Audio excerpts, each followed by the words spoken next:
CMR jewellery మన కాకినాడలో అతిపెద్ద జ్యువెలరీ షోరూం మార్చి 30న గొప్ప ప్రారంభం. తొందరలోనే మీ రుణం తీర్చుకునే రోజు వస్తుందని చెప్పి కూడా నేను మీకు తెలియజేస్తున్నా. జన సైనికులు ఇక్కడే ఉన్నారు, చాలా ఉత్సాహంగా ఉన్నారు. పవన్ కళ్యాణ్ గారైతే ఈ రాష్ట్ర అభివృద్ధి ధ్యేయంగా పేదవాళ్లకు న్యాయం జరగడమే ఆశయంగా మొట్టమొదటి నుంచి కూడా చెప్పాడు. ఎట్టి పరిస్థితుల్లో జగన్ గెలవకూడదు.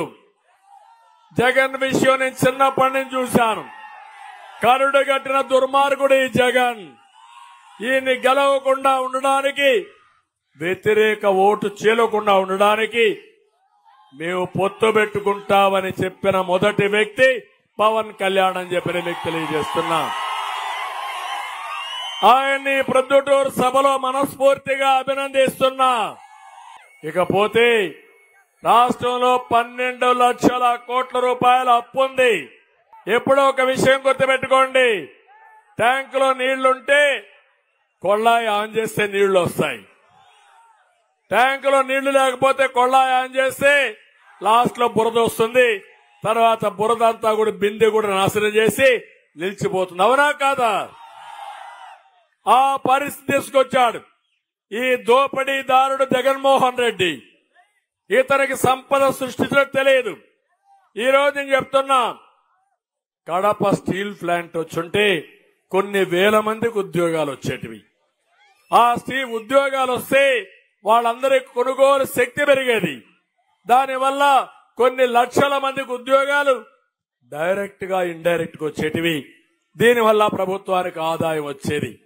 అదే నేను చేశాను, కియా మోటార్స్ ని చేశాను. ఒక విషయం మీరు గుర్తుపెట్టుకోవాలి, జగన్ కు సీమ అంటే హింసా రాజకీయాలు, హత్యా రాజకీయాలు, పెత్తందారి పోకడులు, సహజ వనరుల దోపిడీ, దాడులు, తప్పుడు కేసులు.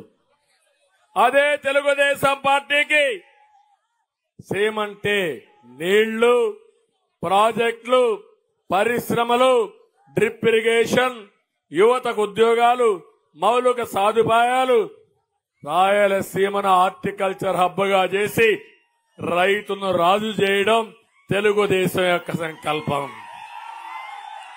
ఏం తమ్ముళ్ళు వ్యత్యాసం మీకు అర్థమైందా అని అడుగుతున్నా. అర్థమైందంటే గట్టిగా చెప్పండి మాకు అర్థమైందని. సుమన్ టీవీలో మీ పర్సనల్ అండ్ బిజినెస్ ప్రమోషన్స్ కోసం కింది నెంబర్కి కాంటాక్ట్ చేయండి.